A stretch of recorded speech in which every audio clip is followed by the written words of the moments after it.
Nous sommes repartis dans notre rencontre pour le salon de Timeless qui a lieu dans quelques jours. Et aujourd'hui, c'est Hélène que je rencontre dans sa joaillerie.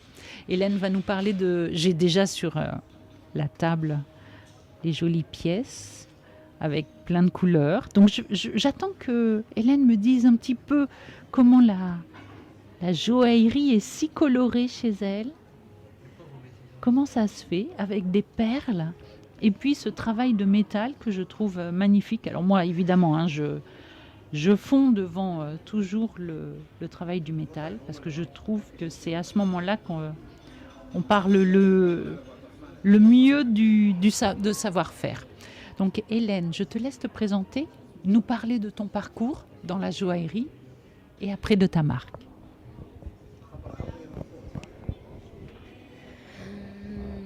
Bonjour Anne, je suis vraiment ravie de faire ce podcast aujourd'hui avec toi.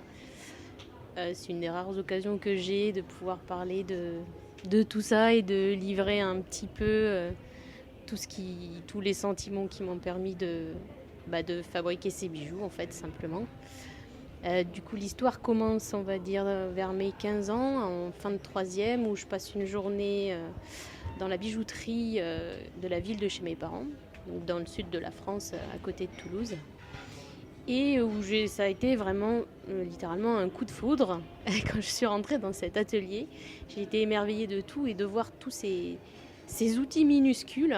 Et j'avais vraiment aucune idée de comment fabriquer des bijoux. Et c'était extraordinaire. Voilà. Donc j'ai passé 3 jours avec eux. Ils ont vraiment été adorables. Et j'ai pu scier du métal. On m'a donné des petites tâches à faire un petit peu de cire. Vraiment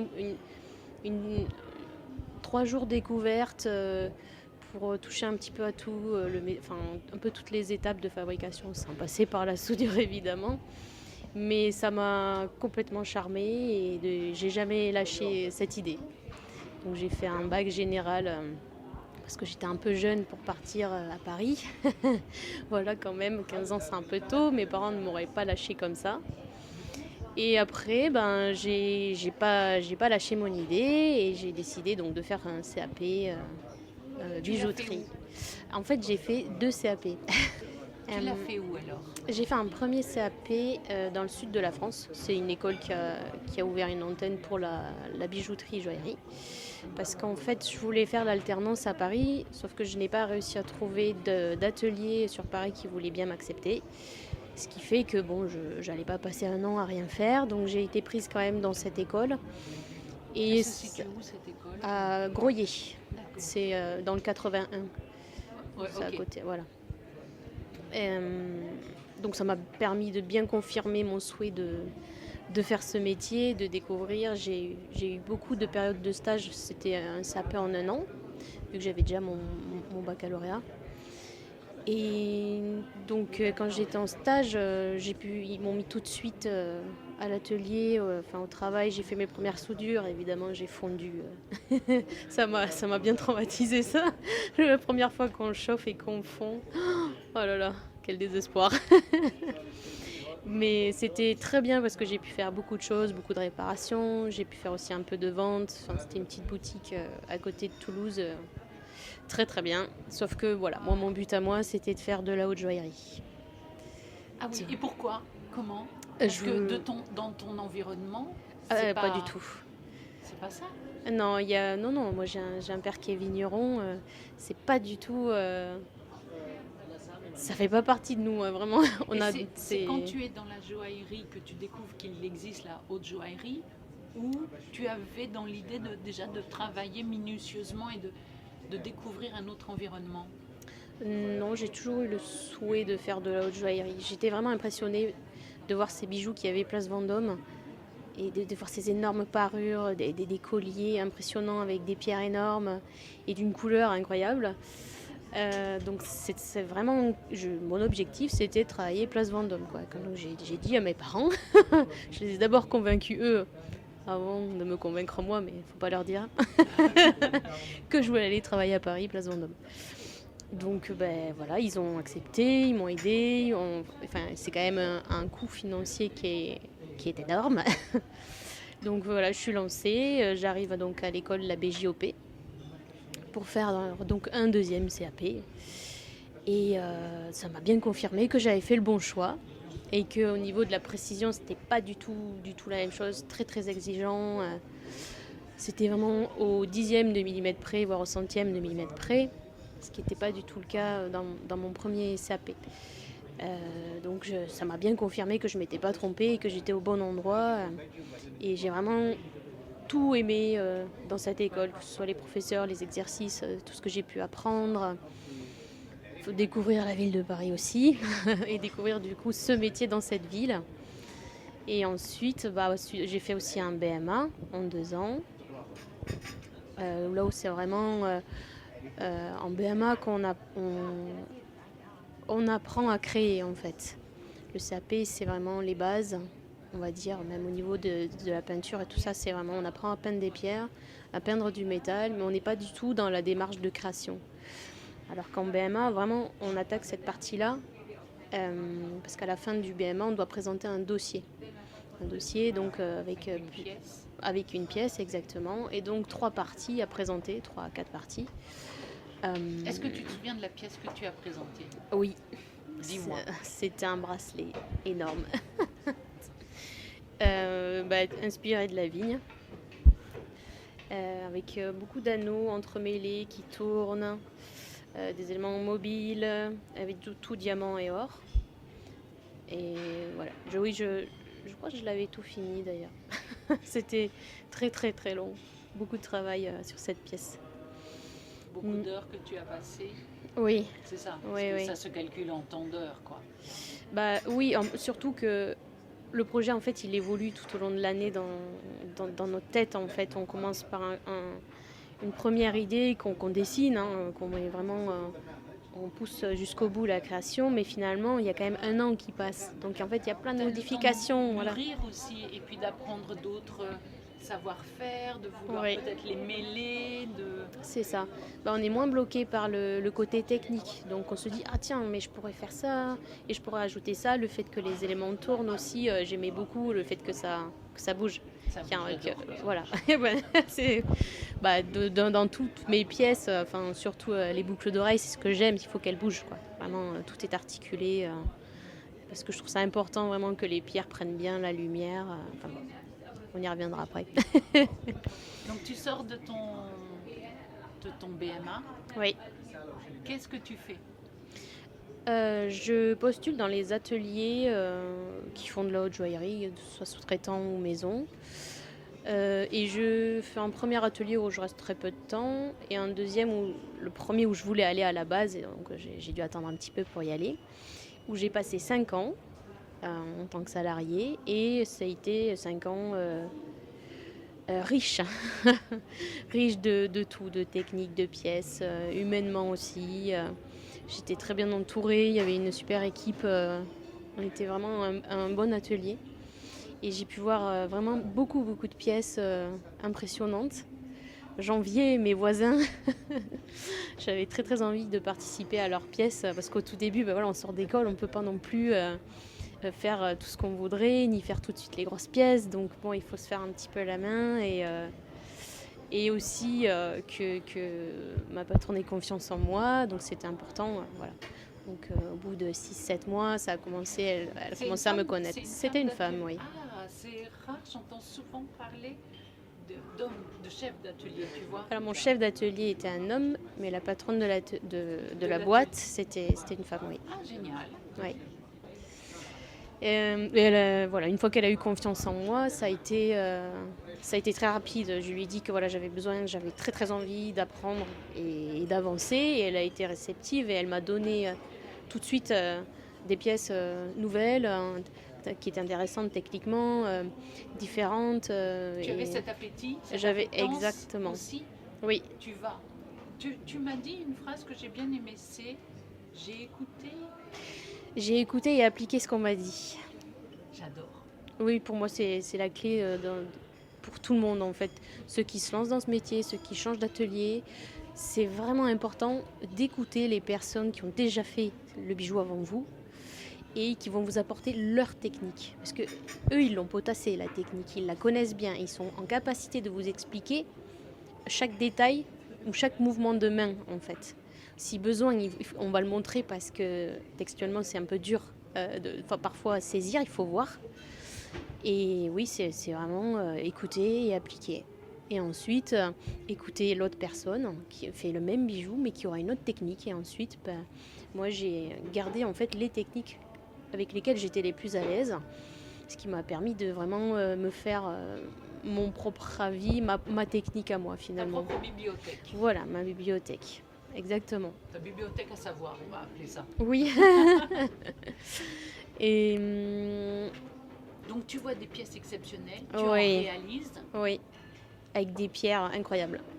Je crois que c'est venu de là, ce goût pour les pierres de couleur, les belles pierres, vraiment de qualité extrême. Enfin, c'était vraiment génial, quoi. On était vraiment émerveillés. Le plaisir d'essayer le bijou juste avant les finitions, c'était vraiment des bons moments, quoi. Tout était concret. C'était un vrai plaisir. Tu réalises de belles choses, tu vois des belles choses, tu apprends énormément. Et qu'est-ce qui fait qu'à un moment donné, tu arrêtes alors ? Du fait que j'ai cette appétence et toujours ce besoin d'apprendre et de vouloir faire plus et d'avoir envie de faire les pièces plus élevées, je me suis retrouvée bloquée parce que évidemment j'ai des collègues qui sont plus âgés, qui ont plus d'années d'expérience que moi. Et donc ces pièces ne m'étaient pas forcément attribuées. Et j'ai dit, ok, stop, alors ça me convient plus ce système-là. Et je me suis dit, ce n'est pas en changeant de société que je vais pouvoir faire ce que je veux en fait. Ce que je voulais, c'était vraiment choisir, décider aussi de mon rythme de travail, de mon organisation. Parce que voilà, c'est complexe un atelier de joaillerie. Oui, parce que c'est une entreprise. Oui, voilà. Donc je comprends même mieux les complexités aujourd'hui que je suis à mon compte.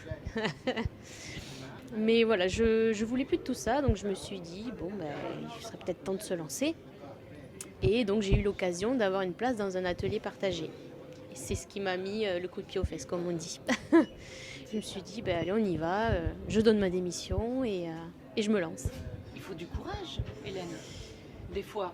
Est-ce que toi, tu as eu peur ? Est-ce que tu t'es dit, oulala, mais je sais pas, là, tout d'un coup, je vais passer d'une équipe à solo, tout d'un coup, je vais passer d'un encadrement on me dit ce que je dois faire, à moi ce que je dois faire. Ça, t'as pas eu peur. Ça, tu as dit non, c'est non. Ok pour moi.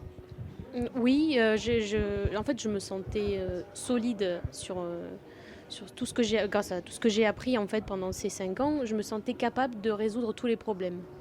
En fait, pour moi, c'était ça. Est-ce que j'étais capable de résoudre tout ce qu'on allait m'amener ? Résoudre, c'est peut-être pas le bon mot, mais être capable de réaliser tout ce qu'on va m'amener. Et je me sentais, capable de répondre à tout. Parce que quand même, dans les bijoux, part du principe que rien n'est impossible. Et peut-être ça a été fait, et sinon, toi, tu avais dans ta bibliothèque de savoir plein de solutions. Exactement. C'est un peu comme si j'avais plein de petits tiroirs, et je passe chaque tiroir, et je me dis, oh tiens, ça c'est la technique que je vais essayer. Si ça ne fonctionne pas, c'est pas grave, je vais rouvrir un autre tiroir. Et en fait, on applique... C'est assez drôle d'ailleurs de se rendre compte qu'on applique tout ce qu'on a appris, même jusque dans l'école en fait. Tout nous sert. Il ne faut pas croire que l'école c'est une chose, on peut critiquer, oui on n'apprend pas le métier et tout ça, mais en fait il y a plein de choses qu'on ressort, mais on ne sait pas quand on va les ressortir. Et là aujourd'hui, que je suis à mon compte et que je fais mes propres créations, j'ai eu besoin de ressortir mes pinceaux et ma gouache par exemple. Refaire du dessin technique, donc rien n'est perdu. Donc en fin de compte, tu fais tous les métiers. Tu as eu tous les métiers lors de l'école. Oui. Et là maintenant, tu réabsorbes tous les métiers, tu les fais. C'est ça. En étant indépendante. Et oui. Est-ce qu'on peut parler alors de ta joaillerie ? Comment est-ce qu'elle est ? Ma joaillerie, elle est très personnelle. C'est du sentiment, du cœur. Je suis inspirée en fait de toute mon enfance en fait, parce que moi j'ai grandi dans le sud de la France donc. Mon père était vigneron, j'ai grandi dans les vignes, on allait travailler avec lui, avec mon frère et les cousins. Et il y a toutes ces couleurs avec les saisons aussi. Moi j'ouvrais mes volets et je ne voyais que de la vigne autour de ma maison. Donc je vois cette vigne grandir, on va dire, on va partir de l'hiver où là en fait elle est complètement nue, on n'a que des sarments, voilà. On a tout l'aspect bois et blanc, on va dire des gelées que j'adore. Et ensuite on la voit grandir, pousser, voir toutes ces toutes petites feuilles vraiment poussées, dufteuses et qui sont toutes claires. Enfin et les raisins qui arrivent par la suite. Et puis à l'automne, là, c'est encore plus génial parce qu'il y a vraiment toutes les couleurs possibles, du jaune, du orange, du vert, du rouge. Enfin, voilà, donc j'aime beaucoup tout ça.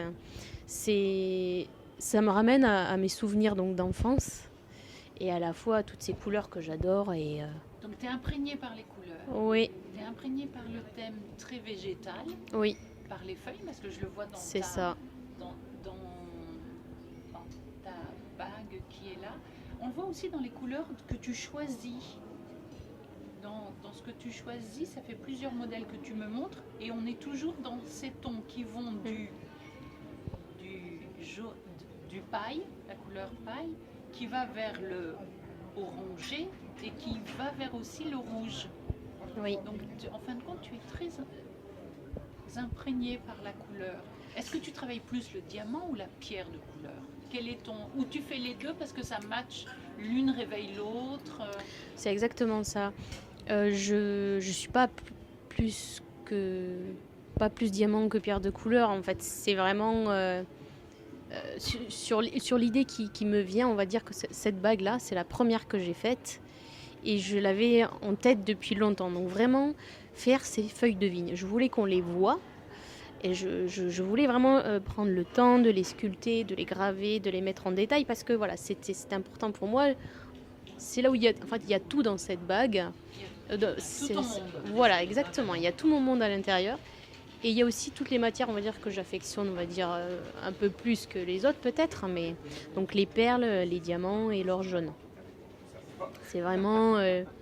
voilà, on est déjà sur un modèle qui n'est pas classique parce qu'il y a on est sur un anneau ouvert, des accès avec des finitions en perles et sur un travail sur tout le corps du métal de l'anneau. C'est ça. Ce qui n'est pas non plus... et c'est un beau travail. Merci.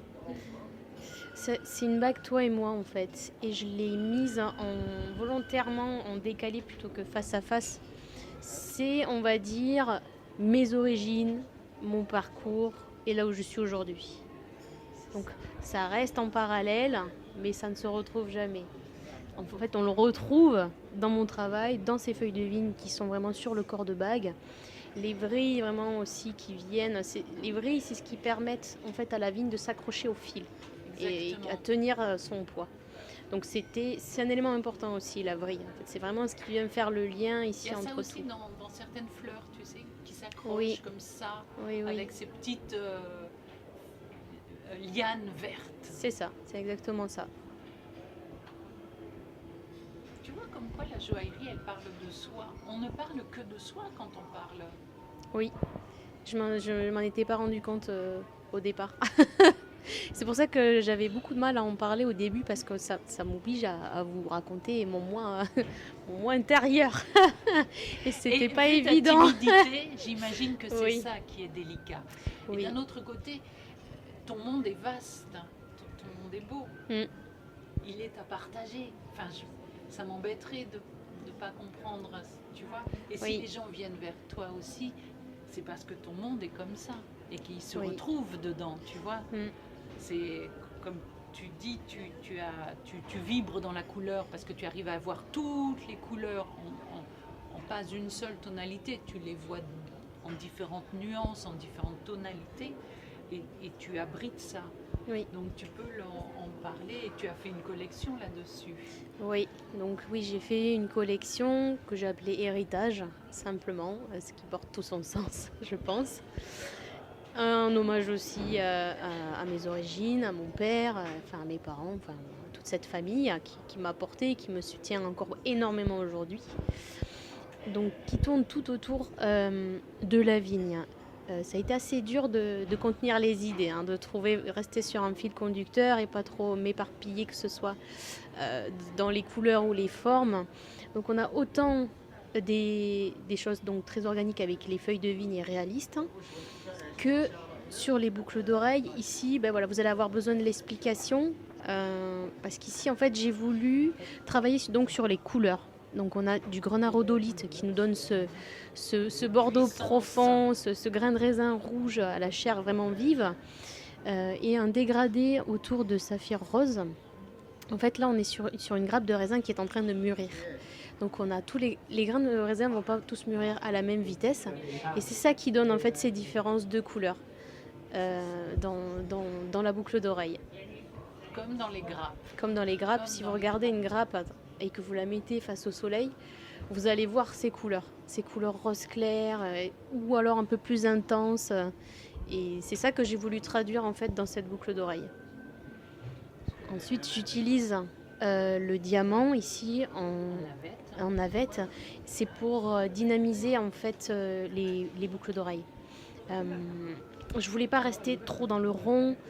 Je voulais casser ce rythme en fait de rondeur et du coup mettre cette navette avec ce serti qui est impeccable. Il y a aussi ça permettait. la perle. Ouais, la perle. En fait, il y a aussi cette goutte. Par exemple, au matin, quand vous y allez fraîchement, et vous avez ces gouttes de rosée qui glissent sur les raisins. Donc, je viens reprendre ça avec la perle. Et c'est pour ça qu'elle s'appelle bien la douce rosée, ces boucles d'oreilles. Ben voilà. Parce que pour moi, c'est un lever de soleil. Quand on va travailler à la fraîche, quand on allait travailler à la fraîche avec mon père pour remonter les fils et tout ça. Et donc, on avait toutes ces couleurs-là. Et c'est ce petit voile d'eau qui glisse sur les raisins. Alors moi j'ai la chance d'avoir été élevée dans une région viticole. Donc, je sais parfaitement de quoi tu parles et je trouve qu'elle est parfaitement adaptée. Tu vois, il suffit que tu expliques. Peut-être que d'autres y verraient d'autres choses, hein, des couchers, Oui. des levées de soleil, je ne sais pas. Mais quand toi tu l'expliques comme ça, eh ben, ce côté végétal, on l'a bien en tête et on l'a bien, on en parle, on l'entend bien. Est-ce que tu as d'autres modèles que tu as fait comme ça sur cette thématique-là? Oui, il y a une bague, celle que je vous ai montrée tout à l'heure. Pareil, on reste vraiment dans les mêmes teintes parce que je les aime beaucoup et que je voulais travailler vraiment autour du raisin. Et donc je suis restée donc, sur un grenat rhodolite. Comment tu choisis tes pierres? Tu vas chez... Oui, Ou tu vas les chercher toi-même comment j'ai différents en fait, fournisseurs de pierres. Des fois, j'y vais pas du tout pour ça. Et c'est vraiment pareil. Le coup de foudre, le coup de cœur, je me dis, oh là là, j'aime beaucoup cette pierre. D'accord. Et j'aimerais faire quelque chose avec. Voilà, mais tu aimes les pierres qui ont une forte empreinte, une forte coloration, une forte Oui, couleur, oui. une forte nuance. Exactement, j'aime bien les pierres qui sont vraiment profondes. On va pas voir la peau par exemple dessous. Ça, je suis moins. J'aime moins. Ouais, voilà, je suis moins fan. Okay. C'est voilà. Même les saphirs ici qui sont roses plus clairs, on verra pas à travers. Enfin, vu que je vais faire techniquement, en fait, je vais relever la boucle d'oreille avec un batté, ce qui va permettre de donner de la lumière aux pierres. Elles vont rester bien présentes, pas du tout transparentes. Tu n'es pas dans la transparence. Tu veux pas que la réflexion de la lumière soit directe. Toi, tu fais ça parce que tu permets aussi à ce qu'à l'intérieur se réfléchisse le métal, mais la couleur chaude. Voilà, je veux que les pierres soient vraiment intenses et qu'elles soient vivantes. Je veux pas qu'elles soient éteintes parce que voilà, si on met une pierre sur du métal plein, la lumière ne va pas passer, ce qui fait que la pierre va être moins vibrante, on va dire. Complètement. Et moi vraiment, moi ce que j'aime, c'est vraiment la couleur de la pierre quand on la regarde seule, sans qu'elle soit montée. C'est important pour moi de garder vraiment au plus intense les couleurs des pierres et adapter du coup ma technique au ressenti que je veux donner, vraiment, à l'effet visuel que je veux avoir au final. Est-ce que tu as, pour l'instant, c'est ta première collection? Oui. Combien de pièces as-tu réalisé? Il y a 6 pièces. 6 pièces. Et là, en règle générale, tes clientes, ce sont des personnes individuelles ou tu travailles pour des ateliers? Pour l'instant, tu réalises que... Je fais encore de la sous-traitance pour la place, tout ça, parce qu'il faut quand même... C'est ce qui m'a permis de financer en fait toutes ces pièces. Et puis tu as un savoir-faire, Hélène, faut pas enfin, si tu as réalisé des pièces de haute joaillerie, c'est que tu as un savoir-faire de Oui. dingue. Donc, il y a un moment donné, tu peux le vendre aussi. C'est ça qui est Ah oui, oui, puis important. j'aime vraiment faire encore des grosses pièces. Mais t'as Je raison, l'avoue. mais vu comment t'es douée, mais attends, fais pas autre chose. Voilà, j'aime voir ces grosses pièces avec plein de pierres incroyables. J'ai du mal à laisser tomber ça encore. Et donc, J'adore tu faire mes travailles, tu pièces. sous-traites pour des grandes maisons. Oui, Et en même temps, tu fais ta propre collection. oui, Dans cette collection, tu as un nombre de pièces, là, que tu viens de 6. me dire. Et pareil, là, tu les as faites connaître dernièrement. Oui, j'ai fait un vernissage là où tout a commencé, évidemment, à Gaillac, dans le caveau d'un ami de mon père, en fait. Mon père étant à la retraite, c'est lui qui a repris le travail de ses vignes. Et donc, ça tombait sous le sens pour moi. Et puis, c'est quelqu'un d'adorable. Enfin, ils sont d'une générosité, d'une simplicité qui font du bien, Qui te touchent. qui me touchent énormément et qui m'ont permis de faire cet événement. Et c'était vraiment un super moment parce que j'avais invité donc toute ma famille et donc les proches de ma famille. Et je m'étais rendu compte qu'en fait ma famille ne savait pas ce que je faisais au quotidien. Voilà, donc c'est tout à fait vrai ce que tu disais tout à l'heure, qu'on est tellement dans notre monde et ça nous paraît tellement naturel qu'on ne se rend pas compte que les gens ont aucune idée Que tu fais en des fait. merveilles. Oui, c'est ça. De ce qu'on fait réellement, on travaille avec des limes, avec des scies, un chalumeau. Donc j'avais prévu plusieurs supports parce que donc dans mes créations, je les dessine. Pas forcément toutes. Parfois, je fais comme ça me vient. Et donc j'avais fait quand même des gouaches. Donc j'ai exposé les gouaches, comme ça tout le monde a pu voir déjà ce travail-là. Et j'avais emporté quelques outils pour montrer les limes. Parce que moi, c'est quelque chose qui m'avait marqué la première fois où j'ai mis les pieds dans un atelier. Bah oui, c'était tu la m'en taille as des parlé. outils. Voilà. Donc j'ai amené mes outils, mes pinceaux. J'avais prévu des supports aussi vidéo. Donc je me suis filmée pour montrer vraiment qu'ils puissent vraiment réaliser concrètement ce que je fais. Avec mes mains. Ah oui, tu étais dans cette phase de transmission. Oui, parce que je voulais vraiment que les gens comprennent et réalisent ce que c'était que ce métier. Parce que fabriquer des bijoux, on se dit oui, bon, très bien, mais on n'a aucune idée de ce que font les mains, en fait. C'est ça. Donc, La dextérité qu'il faut. voilà. Et bon, on se rend moins compte sur les vidéos de la patience aussi qu'il faut avoir. Mais voilà, donc j'ai fait plusieurs supports donc, où je travaille la cire, le métal, on voit des soudures. Donc vraiment tout le monde a apprécié et m'a fait un retour vraiment très très très bon pour ça. Ils étaient très contents, ils ont apprécié tout ce que je leur ai montré. Et donc je leur ai présenté ces 6 pièces et donc l'histoire qui les accompagne.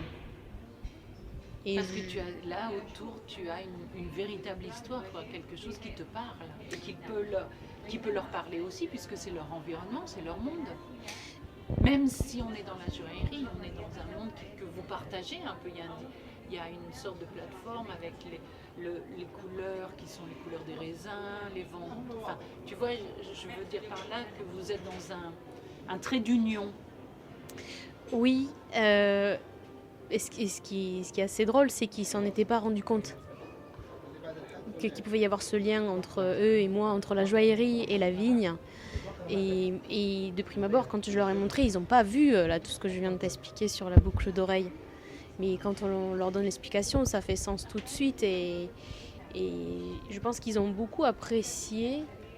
Et ils ne se rendraient peut-être pas compte à quel point je suis toujours imprégnée de mes origines, de ma vie dans le Sud. Ça fait 12 ans que je suis à Paris, mais quand je suis à Paris, je suis la sudiste, et quand je suis dans le Sud, je suis la parisienne. Donc, oui, peut-être parce que je reste discrète, généralement, je me livre pas facilement sur tout ça. En fait, oui, l'année prochaine, on va dire 2025, en fonction de comment se passe le salon, on va dire, et les retours que j'ai de la clientèle parisienne, qui n'a rien à voir avec ma clientèle du Sud, j'aimerais faire donc une autre collection. Là, ça y est, ça commence à bouillonner dans ma tête. J'ai plein d'idées, des couleurs. Je veux aller dans le doré, vraiment diamant jaune, cognac, vraiment rester dans l'or jaune. Les perles gold, parce que on adore les perles. Elles sont belles, elles sont incroyables, ces fantastiquement perles. belles. Et j'aimerais essayer d'entrer en contact avec ces grands domaines français parce que ça reste moi toujours et Parce que tu comprends leur monde et que voilà, ils peuvent comprendre le exactement. tien. Et je pense que je peux leur apporter vraiment cette touche encore un peu plus de raffinement qu'ils ont avec leurs produits. En fait, le vin, c'est beaucoup de délicatesse, il y a énormément de nuances et je pense que ça peut bien se traduire par les bijoux. Et je pense que ça peut leur donner un peu plus encore De valeur. Exactement, c'est ça. Donc là, tu as créé différents modèles Oui, que l'on va voir au salon. oui, Ça y est, ils ont été finalisés. oui, tous. Et là, maintenant, tu es dans... Je vois dans tes yeux qui pétillent, je vois que tu es dans cette période de recréation, de rebouleversement, Oui. de choses qui sont en train de monter pour te faire recomposer des éléments. Oui. Comment ça se traduit chez toi, ce début de frétillement, ce début d'appétence, ce début de choses? Des images, des couleurs? Oui, c'est des images. Oui, c'est plutôt des images en fait. Je pense des souvenirs que j'ai. Par exemple, un qui est très précis, on va dire. Moi, dans la vigne, mais je vois un champ de blé. Le blé est mûr, hein, bien doré, vraiment qui a vraiment la couleur de l'or pour le coup. Oui. Et donc je vois ce champ de blé qui bouge avec le vent en fait. Ça donne un mouvement. Et donc en fait ça vient de me rappeler ce mouvement qu'on peut avoir dans les bijoux et le fait que les pierres brillent différemment en fonction du mouvement et de l'articulation qu'on va donner aux bijoux. Et donc voilà, je me dis, ouh là là, j'ai très envie de faire quelque chose avec ça. Et donc est-ce que tu penses, tu es dans le visuel, là, tu es dans la couleur, et après tu penses technique? Oui, il ne faut pas penser technique tant qu'on est dans la création parce qu'en fait moi ça me bloque complètement et du coup ça m'arrête complètement dans la création. J'ai remarqué ça là, au fur et à mesure que j'avançais sur mes pièces de collection et aussi sur les sur-mesures. Je m'oblige à pas penser technique. Sinon ça va faire des modèles. Large, exactement. Tu vois pleinement ta couleur, pleinement ton environnement, pleinement ton image. Oui. D'abord. Disons que la différence, il y a pour moi une grande différence entre mes pièces de collection et des pièces de sur-mesure. La création pour moi n'est pas du tout la même. La collection, c'est vraiment des images, des souvenirs qui me reviennent, du rayon de soleil qui passe à travers mes volets, de vraiment ce moment-là où je remets mes volets et que je vois cette vigne devant moi. Les couleurs, vraiment, j'aime ce côté solaire et j'aime la chaleur qu'il y a en été. Dans le sud, vous savez, c'est vraiment une chaleur sèche. C'est un sauna. Et j'aime ce moment où je suis en train de griller, littéralement de fondre au soleil. Et donc c'est pour ça que je veux avoir ce côté très hors jaune dans la prochaine collection. Je veux vraiment rester sur des couleurs d'été. Plus on va dire sur des raisins blancs pour cette fois, pas les raisins rouges comme on peut avoir là. Et garder vraiment ce doré. Pour le sur-mesure, ce que j'aime beaucoup, c'est ce premier rendez-vous où je discute avec le client et que je dois apprendre à le connaître en 1h30, en gros. Comment voilà. Et c'est ça. Et donc je pose beaucoup de questions, beaucoup, le travail qu'ils font, le caractère. Donc c'est plus simple quand j'ai le client qui va porter le bijou en face que quand c'est un cadeau, c'est un tout petit peu plus difficile de ne pas pouvoir cerner plus facilement la personne à qui on va offrir. Mais donc je pose plein de questions, j'essaie de me faire une petite idée du caractère. Comment est la vie de cette personne? Parce qu'on ne porte pas les bijoux. Exactement, comment ils portent leurs bijoux, l'état dans lequel ils sont. Ça me montre s'ils les portent tous les jours, s'ils les enlèvent quand ils font des tâches ménagères. Est-ce que pour eux, ils ont une signification particulière? Est-ce qu'ils ont été offerts dans des occasions bien spécifiques ou c'est vraiment pour le plaisir, pour soi, un cadeau pour soi?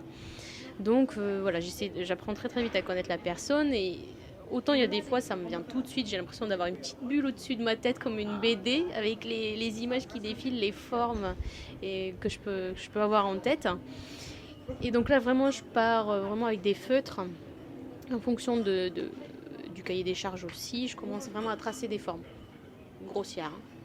Et j'affine et j'essaie de trouver les courbes qui me plaisent. J'affine mes courbes et ensuite je finis par trouver un motif, un élément. Enfin, j'inclus les pierres s'il y a déjà des pierres qui sont apportées par le client et ensuite j'affine encore, j'affine jusqu'à arriver à 2-3 propositions et ensuite je fais mon dessin technique. C'est vraiment pas du tout pour moi la même façon de procéder. D'accord. C'est vraiment, je pars des formes pour le sur-mesure. Ok, on voit que dans ton cerveau, il y a 2 chemins. Quoi. Oui. Et c'est pas du tout les mêmes. Non. Il y a 2 autoroutes, il y en a un c'est une départementale, l'autre c'est une autoroute. C'est ça. Exactement. Quand je fais ma collection, c'est dur pour moi de choisir. Parce qu'il y a des fois, j'ai envie de faire beaucoup de choses. Mais on peut pas tout faire. Mais j'essaie de vraiment traduire au mieux mon sentiment et l'image que je peux avoir en tête. C'est riche, ça, je trouve. Tu sais, au début, on parlait de bibliothèque de savoir parce qu'il y avait la technique. Oui. Mais en fin de compte, c'est beaucoup plus riche encore parce que tu as une bibliothèque de couleurs, tu as une bibliothèque de formes, tu as une bibliothèque de souvenirs aussi. Oui, il y a des odeurs aussi. Il y a l'odeur du sarment de bois, en fait, du sarment de vigne de bois. Cette odeur, c'est une odeur spécifique, c'est pas un bois classique et j'adore cette odeur. Ici, c'est des odeurs du sud, ça. Oui, c'est ça. L'odeur qu'il peut y avoir dans la vigne. Oui. Et est-ce que tu vois, moi je suis assez épatée parce que quand j'ai lu le descriptif de Myrtille et Charlotte, elles parlent de ton héritage culturel qui est fille de vigneron. Et je me suis dit, c'est bizarre, c'est la première fois que j'entends parler de ça. Et honnêtement, je dis, alors moi dans ma bibliothèque de connaissances de joaillier, je dis, mais j'en connais, non, je connais pas. Et ça amène quoi? Et et tu sais, j'étais un peu surprise de cette désignation. Je disais, mais si elles le disent, il y a quelque chose. Et en fin de compte, c'est vrai que c'est fondamental chez toi. Il y a quelque chose qui est vraiment ton ADN. Oui. Et ça passe par là. Oui. On ne pourrait pas avoir la Hélène joaillère. En tout cas, il y a une partie de la Hélène joaillère qui serait enlevée si on ne parlait pas de tout ça. Oui. Ça va même plus loin que la création pour moi. C'est-à-dire que le fait d'aller travailler avec mon père en étant jeune, je n'avais pas du tout envie. Hein. Je ne lui dis pas. Mais non, j'en ai pas toujours eu envie d'aller travailler avec lui, mais ça m'a amené une rigueur et une force de travail. Je pense que j'aurais pas eu toute cette volonté d'apprendre si j'avais pas eu cette éducation-là. Plutôt stricte, je pense. Rigoureuse. Et vraiment, tu dois aller aider ton père, c'est comme ça. Bon, je vais aider mon père. Mais en même temps, tu es partie embringuée dans toutes ces histoires de couleurs, de formes, de nature, de végétal. Oui, en fin de compte, ça a enrichi ton monde. Oui, c'est ça. En fait, c'était tout ce qui était beau dans ces moments qui n'étaient pas forcément agréables, on va dire, ou quand il faisait froid ou que j'avais pas envie d'y aller. C'était ces petites choses-là que j'aimais voir. En fait, j'aime être émerveillée de voir une fleur pousser, la voir grandir, attendre le moment où elle va éclore. Et c'est vraiment ces petites choses-là que j'aimais quand on allait travailler comme ça avec mon père. Vraiment, ce souvenir net de voir cette vigne gelée qui n'attendait que nous pour être attachée. Et il n'y avait personne, il y avait le silence, on n'entendait rien, on entendait le coq d'à côté. C'était étonnamment reposant et agréable en fait qu'il n'y ait personne et de voir ce soleil qui perce à travers un peu ce brouillard. Et ça a engrangé des souvenirs visuels. Oui, exactement. C'est les images qui me sont restées. Et ça nourrit ta joaillerie. Oui. Mais c'est assez impactant, hein, parce que c'est en règle générale, Je connais peu de personnes qui ont pu, tu vois. Oui, je m'en rends compte maintenant en présentant comme ça ma collection. C'est une force, c'est un Oui. ADN, c'est-à-dire que tu n'es pas juste fille de vigneron, c'est que ta thématique joaillère, Oui, elle est devenue une thématique qui est naturaliste, végétale. Mm. Tu sais, il y a des marques comme Chaumy oui, qui ont créé des expositions avec les primes verts, les fleurs. Toi, la tienne, elle est pareille, végétale, oui. dans cette... et en même temps, elle se nourrit de beaucoup de couleurs parce que... J'ai c'est pour grandi, ça que j'étais dans la couleur. Parce que le vert tendre du début du printemps... Oui, ce verre doux que je trouve dans une tourmaline par exemple. Voilà. Voilà, j'ai fait des boucles d'oreilles comme ça parce que ça me rappelait cette petite feuille de vigne qui grandit, qui a vraiment le liseré vert doux, qui n'est pas du tout ce vert un peu jaune qu'on a après sur la feuille mature, on va dire. Complètement, et puis après qui va vers des rouges parce que Oui, c'est l'automne. c'est ça. Tu as donc en fin de compte, tout ce panel de couleurs que tu as dans ta joaillerie, elle est issue de ton monde. Oui, C'est génial, je trouve ça magnifique. merci. Parce qu'en plus, ça peut être que parlant. Enfin, tu vois, c'est comme des gens qui ont été bercés dans des îles ou dans des choses comme ça. Oui. Ils te parlent de leur coucher de soleil, de leur nuit étoilée. Oui, Toi, non, ça te parle. C'est pas à ce niveau-là. On est vraiment dans ce panel de couleurs comme ça qui t'a nourri et que maintenant tu arrives à traduire.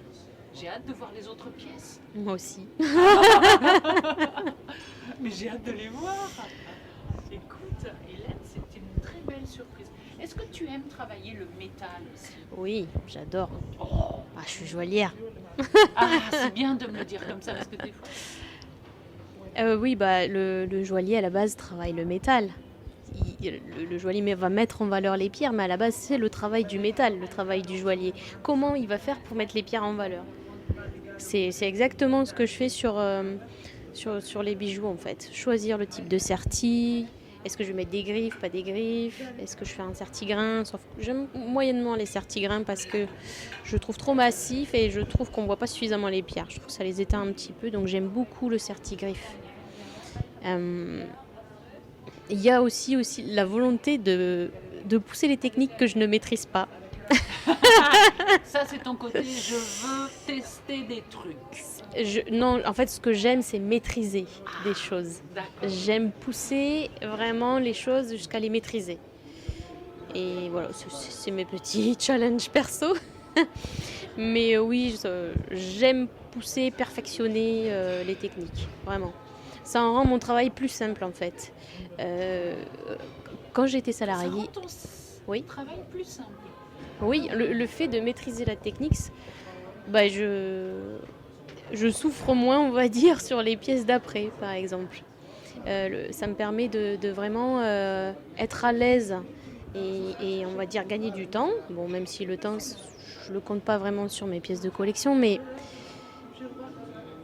je suis plus à l'aise. Oui, je suis moins stressée, je sais ce que je fais, je sais où je vais, je sais ce que je dois faire avant pour obtenir exactement ce que je veux à la fin. Sur les premières pièces que j'ai faites, on va dire, de sur-mesure ou de ma collection, j'étais très stressée parce que c'était des techniques que je ne maîtrisais pas du tout, ne les ayant pas du tout faites avant. Quand j'étais le travail de salarié joaillier dans une boîte de sous-traitance, c'est pas du tout la même chose que faire du sur-mesure et faire des collections. C'est sûr. Oui. C'est pas du tout pareil. Il n'y a pas, en tout cas moi je n'avais pas cette phase de création et de réflexion surtout. C'est pas les mêmes parties du cerveau qui travaillent. Pas du tout. Comment on va fabriquer le bijou. Moi on me disait, on me donnait la pièce, on me donnait une fonte, on me donnait à peu près les instructions dessins techniques, instructions de montage et hop, et on y va quoi. J'avais pas du tout la conception. Pas du tout. Et c'est vraiment quelque chose que j'avais envie de faire. Je pense que c'est aussi pour ça que je suis partie, à force. J'avais ce besoin de réflexion, de comment concevoir un bijou, en fait, de partir de zéro. C'est-à-dire que quand tu sais le faire sur ordre, oui, peut-être que c'est la partie après qui te manque un peu plus, c'est la création et Oui. est-ce que ça pas nourrit aussi ta création, elle est riche, elle est multicolore, elle est abondante dans ce que je vois, dans ce que tu me dis, dans ce qu'on discute. Donc à un moment donné, je vois bien que tu as dû te lasser peut-être un peu. Oui, je me suis lassée, c'est ça. Peut-être un peu, c'est ça. Je m'ennuie vite. Je comprends vite, mais je me lasse vite. C'est ça. Ben, c'est pour ça que, en fait, la technique, elle est importante parce qu'elle libère finalement la créativité. Pour moi. Ça me permet vraiment d'obtenir le résultat final exactement comme je l'ai en tête. D'accord, ok. Si je savais pas le faire, ben, je serais obligée déjà de le donner à faire à quelqu'un d'autre. Ouais, Parce que j'ai pas du tout envie de faire ça. Et c'est important aussi pour moi de revenir à ces techniques du fait à la main. Parce que j'étais en manque, on va dire, dans ma période de salariat et de travail de sous-traitance. C'est que, bah, on le sait, maintenant on travaille beaucoup avec les ordinateurs. Je vais pas épiloguer là-dessus, ça sert à rien. Mais moi j'avais non, voilà. Ils ont des considérations et eux il faut qu'ils gagnent du temps. Exactement, on n'est pas du tout dans les mêmes objectifs. Donc moi j'avais aussi envie de ça, de faire ma collection exactement pour ces raisons-là. De revenir à ce travail fait main qui est quand même incroyable et que je n'ai pas envie de perdre, surtout avec les années. Et agrandir donc ma palette de techniques parce que ça peut être incroyable, mais je n'avais jamais fait de bague avant m'être lancée à mon compte. J'ai fait des bracelets, des broches, des colliers, des boucles d'oreilles. Je faisais des grosses pièces. Je n'avais jamais fait de bague. Le B.A.B.A. Oui, on va dire, c'est 80% du marché. C'est ça. Donc je me dis, il va falloir s'y mettre. Et c'est vrai que les demandes que j'ai eues au début des premiers clients sur mesure, ce n'était que des bagues. Donc je me suis dit, faisons des bagues. Et donc j'ai adoré découvrir cette technique. J'ai été guidée un peu par mes collègues qui étaient avec moi dans mon atelier partagé, heureusement. Et du coup, aujourd'hui, c'est plus une souffrance. C'est vraiment, je sais comment faire pour que ce soit bien, que ce soit beau, que le sertisseur il puisse travailler correctement aussi, parce que ça c'est très important pour moi aussi, que toutes les personnes avec qui je travaille soient bien. Avant de commencer à fabriquer, souvent, j'appelle mon sertisseur et je lui demande, là j'ai un petit doute sur les épaisseurs de fil, ou est-ce que tu penses pouvoir passer ton outil à cet endroit-là, ou est-ce qu'il faut que je le fasse en plusieurs morceaux. Donc voilà, je lui demande à lui, je vais demander à la polisseuse si je passe par une polisseuse, ou à mon fournisseur de pierres en fonction des pierres que je choisis, ça a quelle dureté. Vraiment, j'adapte aussi en fonction de ce que je vais faire. Protéger, j'aime faire des bijoux solides et qui vont vraiment durer dans le temps. Donc voilà, je demande un peu l'avis à tout le monde et ensuite, je ne peux pas forcément faire en sorte que ce soit idéal pour tout le monde. Mais tu as déjà ce regard-là. Mais oui, parce que c'est quelque chose que je tire vraiment d'enseignement de mes années de salariat, où je trouvais qu'il y avait un manque de communication en interne en fait, entre les différents services, entre le joaillier, le sertisseur, entre les bureaux et le joaillier. Enfin, vraiment, j'ai souffert de ça. Donc pour moi, c'est important. Et puis j'aime que les gens, ils ont envie de faire mon boulot en fait. J'ai envie qu'ils soient contents de sertir ma pièce. Donc en fait, ça me permet aussi de l'inclure dans mon travail, qu'ils se sentent exactement, qu'ils se sentent concernés et qu'ils soient motivés, quoi, que ça lui donne envie, simplement. Le but, c'est que tout le monde puisse réaliser son boulot dans les meilleures conditions, quoi. Et ça fait des très beaux bijoux. Tu m'étonnes, ça fait de très beaux bijoux. Attends, ça retourne. C'est des bijoux qui retournent. J'ai la chance de voir là. Et donc là, toi, tu étais salarié, tu as quitté, je comprends que tu as été dans un atelier partagé. Oui. Maintenant, la bonne nouvelle, c'est quoi ? C'est que je vais déménager. Je vais déménager avec une collègue joaillière aussi, créatrice. Et je ne sais pas si je dois la nommer. Oui, tu peux. Mathilde Pernet. C'est une superbe joaillière Que que l'on sur le retrouvera aussi sur le salon et qui a une identité aussi toute à elle. Et j'adore ces pièces en fait, j'adore. Pareil, vous êtes du même calibre. Hein. Oui, c'est ça. Vous faites de la joaillerie, Oui. de la très belle joaillerie, Oui, de la oui, haute oui. joaillerie. Vous avez un savoir-faire, vous avez une compétence, vous avez des compétences, vous avez des savoir-faire. Vous êtes rigoureuse et vous êtes amoureuse de votre joaillerie Oui. et des métiers environnants. C'est quand même extraordinaire. Moi, je pense que la joaillerie, quand elle vous a perdu en tant que salarié, elle a perdu beaucoup. Waouh, merci. J'espère aussi. Tant pis pour eux. Et donc là, ce nouvel atelier, En fait, on sera toutes les deux. Ce sera plus. Enfin, ça reste un atelier partagé, mais avec des espaces complètement séparés. On sera que toutes les deux. Donc, on aura notre atelier et notre bureau dans ce local-là. Donc, on en sera beaucoup moins nombreux. Et on pourra le mettre, on va dire, à notre image aussi. C'est-à-dire qu'on vend quand même des pièces à un certain budget. Et donc c'est combien le budget? Qu'on ait une idée. Je dirais entre 2000... Ah, sur mes... On sera entre 4 500 € pour la moins chère, on va dire. Et ça monte jusqu'à 8 600 pour les plus chers. Ok, très bien.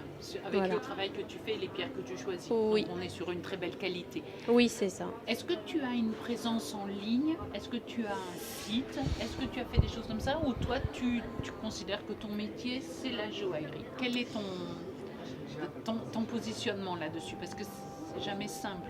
Non, c'est pas du tout simple, sachant que je viens de lancer tout ça, cette collection.